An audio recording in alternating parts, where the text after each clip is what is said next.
Hi எல்லாருக்கும் வணக்கம். எல்லாம் எப்படி இருக்கீங்க? நல்லா இருக்கீங்களா?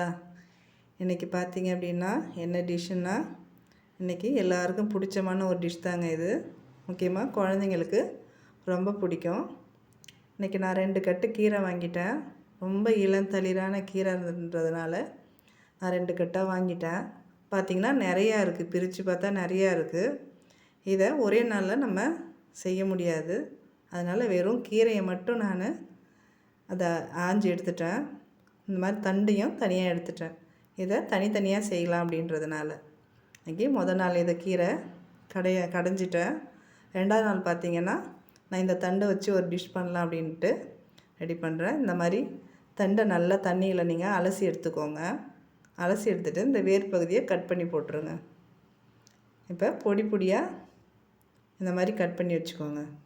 நீங்கள் கத்தியாலையும் சைஸாக வச்சு நறுக்கிக்கலாம், இல்லைனா இந்த மாதிரி சிசராலையும் நீங்கள் கட் பண்ணி எடுத்துக்கலாம். நீங்கள் கட் பண்ணிவிட்டு தண்ணியில் கழுவக்கூடாது.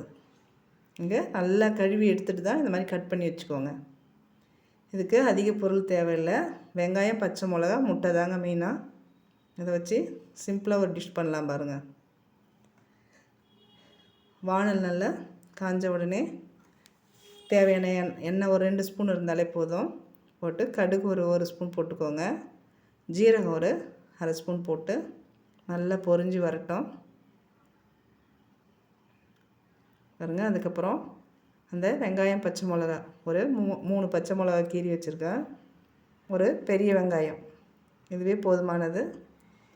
நல்லா செவக்கிற வரலும் நல்லா வதக்கிடுங்க.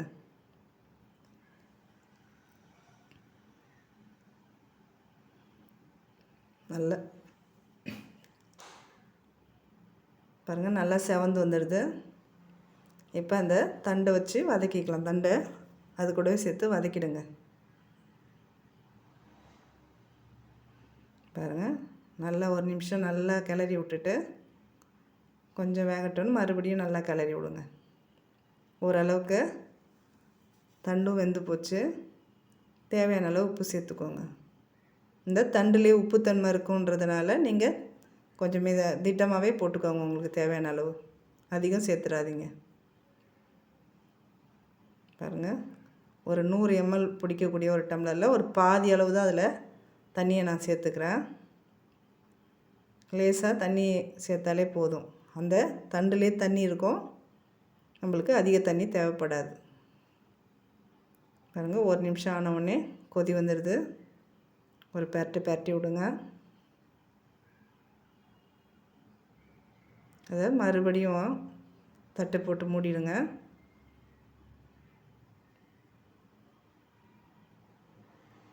ஒரு 5 நிமிஷம் கழித்து பார்த்தீங்க அப்படின்னா தண்ணி எல்லாமே ட்ரை ஆகிருக்கும். மறுபடியும் நல்லா கிளறி விட்ருங்க. இந்த கீரை தண்டை எல்லாத்தையுமே ஒதுக்கிட்டு அப்படியே ஒரு 4 முட்டை, அதாவது உங்களுக்கு தேவையான அளவுக்கு முட்டையை அதில் உடச்சி ஊற்றிக்கோங்க. இந்த குழந்தைங்க பார்த்திங்கன்னா இந்த முட்டை சேர்த்தாலே கீரையாக இருந்தாலும் இந்த தண்டு எதாக இருந்தாலும் சாப்பிட்ருவாங்க. இதுவே பெரியவங்களாக இருந்தால் முட்டை வேணாம் அப்படின்னா நம்ம இதே மெத்தடில் எல்லாத்தையும் வதக்கிட்டு தேங்காய் துருவல் கொஞ்சம் துருவி போட்டு ஜீரகப்பொடி போட்டு இறக்கிடுங்க. அதுவும் நல்லாயிருக்கும். இது குழந்தைங்க முட்டை சேர்த்தா இதை விரும்பி சாப்பிடுவாங்க.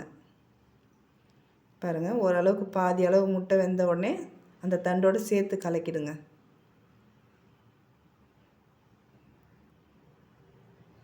கலக்கிட்டு அந்த முட்டை நல்லா ட்ரை ஆன உடனே நல்லா கிளறி விடுங்க.